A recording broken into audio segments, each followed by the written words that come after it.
Okay, WisdomWolf back. This disturbing case still haunts Siberia. This is Kazinet. It's just a tiny collection of houses in a single railroad in the middle of the Siberian taiga. On the night of August 14th, 1989, a regularly scheduled train came through this cold, lonely stretch of woods until approaching something up ahead on the tracks. Are those human At bodies, first, bro? the train conductors couldn't tell what they were looking at, but when they could, the discovery would be one of the most gruesome and horrifying mysteries in modern Russian history. As always, although the events in Siberia this is in video are Russia, bro. fleeting and non-descriptive, they are still highly disturbing, so viewer discretion is strongly advised. Scary, interesting. Y'all should go sub up, bro. Makes amazing videos.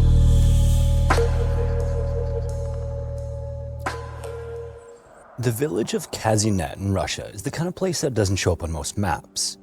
It's tucked deep within the Siberian taiga, surrounded by an endless sprawl of pine and birch trees, and it's actually less of a village and more of a scattering of houses along a lonely stretch of railroad tracks. And with a population of about 24 people, there are no shops, signs, or proper roads, just train tracks, a few homes housing railway workers and their families, and a few dirt roads that seem to lead into the forest to nowhere. And given its location in August, the nights here are deceptively cold. Summer days can turn to sudden frost, and the sun vanishes quickly. By midnight, the landscape is swallowed by the kind of darkness that makes you feel like you're being watched.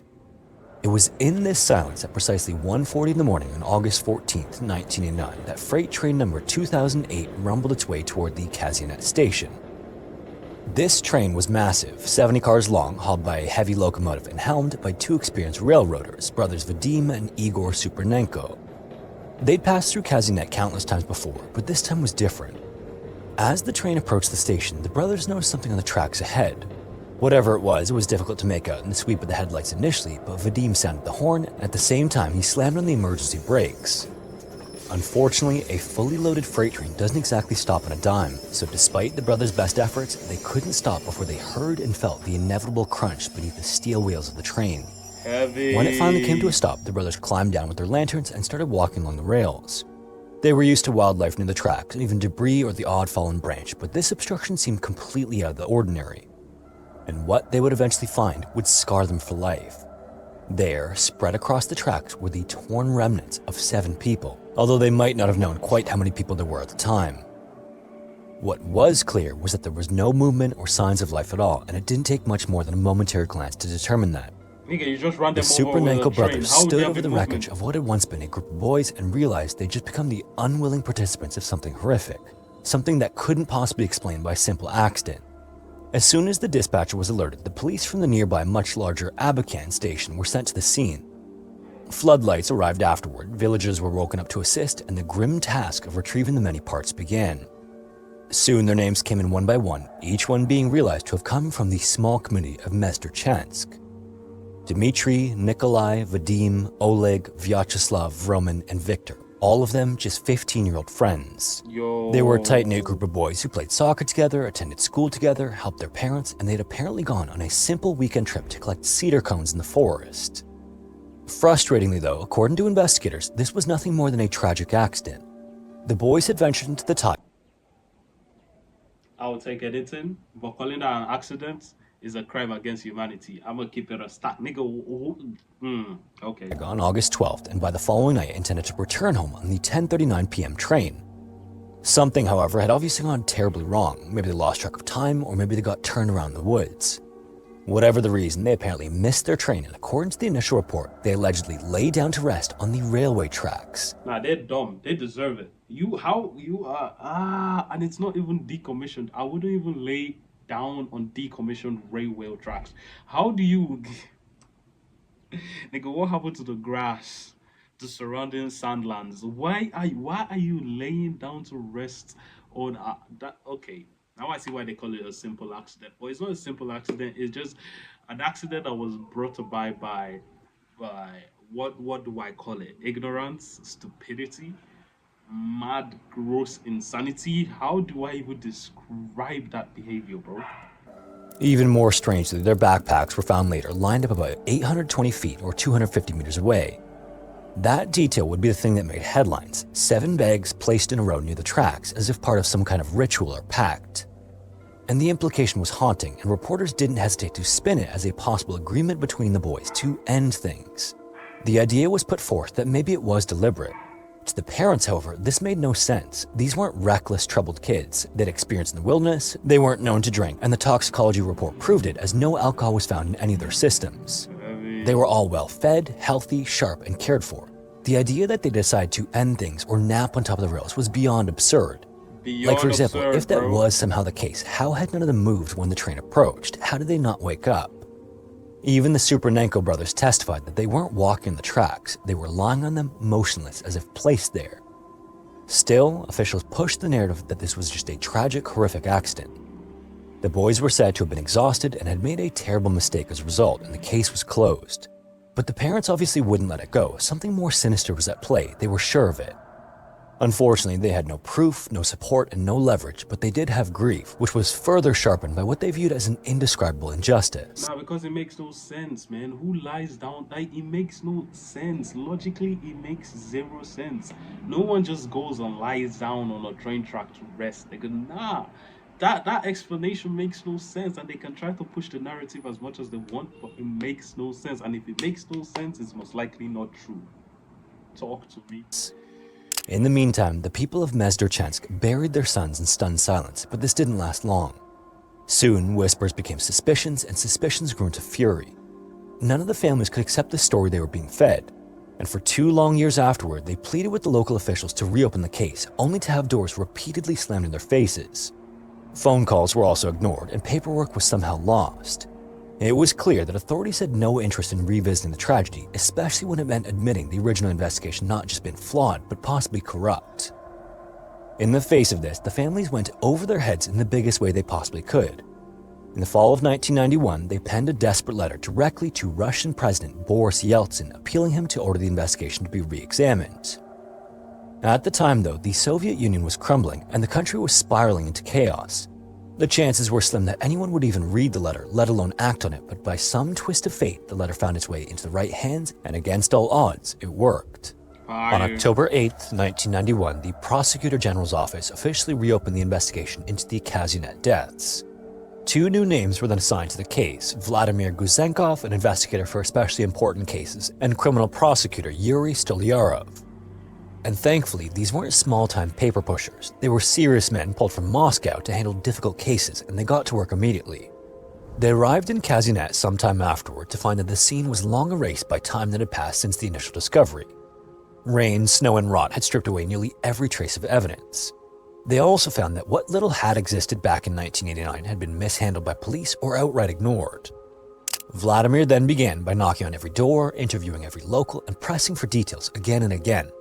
What he found, strangely enough, was a wall of silence. The villagers, nearly all of them related to one another, claimed to know nothing. They all said they'd been asleep at the time the train rolled over the Seven. As he continued to press, though, Vladimir kept hearing the name Vasily, who was a local man serving time for killing his own brother Slava. The murder seemed like just another drunken brawl, but in light of the new investigation, it now looked different. Especially when Vladimir learned that Slava may have let it slip while intoxicated about what really happened to the Seven at Kazinet. Upon learning this, he went to the prison, and over multiple visits, he chipped away at Vasily. At first, the story was muddled and it shifted, and then a confession emerged. It was partial and reluctant, but it was enough to really begin to push. Vasily then let slip that he and one of his other brothers, Yuri, had been involved, and just like that, everything the authorities had insisted wasn't true came crashing down. The deeper Vladimir dug, though, the clearer it became that Vasily's story just wasn't lining up. It still seemed he was being deceptive. Vladimir then requested that the families allow him to exhume the bodies. It was a dark undertaking, but when the caskets were opened and forensics experts took a second look, what they found changed the narrative forever. The Seven, as had been suspected, had not been killed by the train. Instead, it was determined that they'd been attacked savagely and methodically, and the injuries were chilling in their consistency. Bro, wouldn't their body be like rotten or rotted by now? How did they get evidence? I cannot deal with investigative though, because how do you get that kind of evidence from bodies that has been in the ground for at least a year? Fractures to skulls, jaws shattered on both sides, and trauma to the chest and abdomen. Each of the Seven bore the unmistakable signs of blunt objects. Experts also ran tests using biomannequins trying to replicate the wounds, and found a match only when they used the exact tools found in railway depots. It was clear this was no accident, and now there was physical evidence to actually prove it, or at least investigators willing to not look the other way. The Supernenko brothers would then back that up with their testimony. According to the two train drivers, when they realized what was on the tracks and saw them in the train's headlights moments before, they weren't scattered chaotically. They were lined up and arranged, placed on the rails exactly where the train would ensure an unrecognizable end. This also aligned with the state of the backpacks, the complete lack of alcohol or drugs in the victim's systems, and the absence of panic injuries. Vladimir's new working theory was that they were ambushed, attacked, and then laid across the tracks. With that, the case file was now a murder investigation, and one with more questions than answers, because while Vasily had started talking, what he said still didn't make sense. His claim that he and a brother had done this to all seven seemed unlikely. The boys were athletic and healthy, the brothers meanwhile were thin and sickly. How could these two men overpower 7 healthy individuals without one of them getting away? This is when the story changed again. Vasily claimed that there had been a third attacker, Slava, the brother that he had later killed. Vasily claimed that Slava had been the one to land the fatal blows, which was convenient since Slava was already gone and couldn't contradict anything. Still, Vladimir pressed on. He had a hunch this wasn't just a family affair, and then he managed to get another slip from Vasily. During a separate interrogation, Vasily blurted out a new name, Nikolai. This wasn't the name of just some villager, it was that. Bro, I want to know motive, bro. I DA just want to know motive, ATP, bro. I just want to know the motive, bro. They're pulling up suspects and so. Nah, I want to know motive, bro. Of a senior police lieutenant from the nearby village who was in Kazinet that weekend visiting relatives. He was also a man of authority and power. When Vladimir caught up with Nikolai, Nikolai claimed that he had left the village well before the incident, and this seemed like an ironclad alibi until the locals contradicted him. Nikolai had been there at the time of the incident after all. Witnesses claimed to have seen him drinking with the brothers and a local foreman of the track crew. They were all together that night and they were consuming heavily, apparently leaders of homebrew. Eventually, through more conversation, another name surfaced. A man named Pyotr, who was the foreman's brother, but Pyotr wouldn't be talking to Vladimir. It's not that he refused, it's that he was dead, having apparently ended things not long after the investigation reopened. At this point, things were coming together to form a disturbing picture. Then, during one particularly grueling round of questioning, the local foreman broke.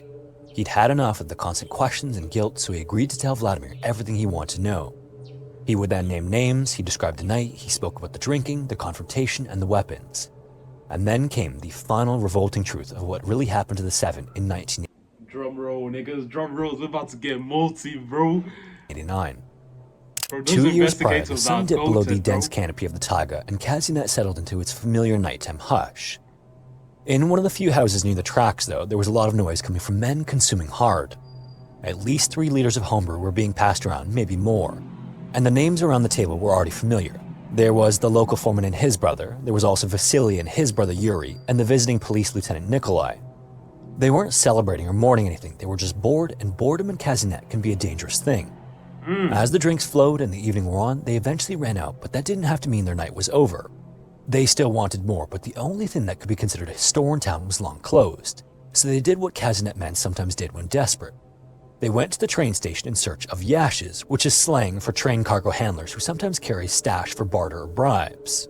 That night, however, there were no yashes to be found. There were just 7 boys, all strangers to the men, standing near the rails waiting for a train. They would claim that the boys were trying to short-circuit the rails using a piece of wire to trip the signal and stop the next train so they could hop aboard, but that story never held water. There was no wire or proof, and the boys had come prepared to leave on the 10:39 p.m. electric train. They knew the schedule by heart and had no reason to interfere with the tracks, but the men latched onto the excuse anyway. They needed any sort of justification, no matter how thin. A confrontation then erupted, voices rose, and then the attack began. According to the confessions, everything started with a police lieutenant. He was strong, muscular, armed, and filled with a sense of authority, and he didn't hesitate. When one of the 7 supposedly mouthed off to him, maybe trying to stand up for his friends or trying to defuse the situation, Nikolai hit him in the head with the butt of his firearm. This was apparently instantly fatal, causing the others to freeze. And for a split second afterward, the boys didn't believe what had just happened. Nikolai then shouted to the other men to finish them off and leave no witnesses. What followed was chaos. Any tools within reach were grabbed, and the men descended like animals. Some of the 7 tried to run, and one of them likely could have escaped, but Nikolai still had his firearm. He then commanded them to stop or he'd use it. Those who were yet to be attacked then froze again, and the men continued until they were all lying in the dirt beside the rails. Afterward, Nikolai, a supposed protector of law and order, directed the others again, this time to stage the scene. A train was due to pass soon, so they moved the 7 carefully and deliberately across the tracks. Nigga, this is why the police was pushing the narrative that the niggas was just trying to rest. Nigga, deep it. Because the police was involved in this shit, nigga. Oh my god. That's tough. Then they lined up their backpacks a few hundred feet away to help sell the story that these were just tired and foolish boys who lay down to rest. Then when the grisly task was complete, the men scattered. Later, the 1:40 a.m. train would come through Kazinet, obliterating the remains. By the time the Supernenko brothers stepped off their freight train and walked the track with their lanterns in hand, the men were long gone and the boys were well beyond saving. And with that, the truth, as ugly and deplorable as it was, had finally been revealed. By the time the case reached court, the entire country was watching. And despite the court convening in 1995, nearly 6 years after the initial discovery, the courtroom was packed with parents of victims, reporters, locals, and just people who had followed the case. 6 years, For more than 7 months afterward, the trial dragged on through proceedings. And then, finally, when the judge read and delivered the verdict, it was so lengthy that it took over an hour. Nikolai, who led the attack, was sentenced to capital punishment, as was the foreman and brothers Vasily and Yuri. What's capital Finally, punishment? it seemed justice had been served.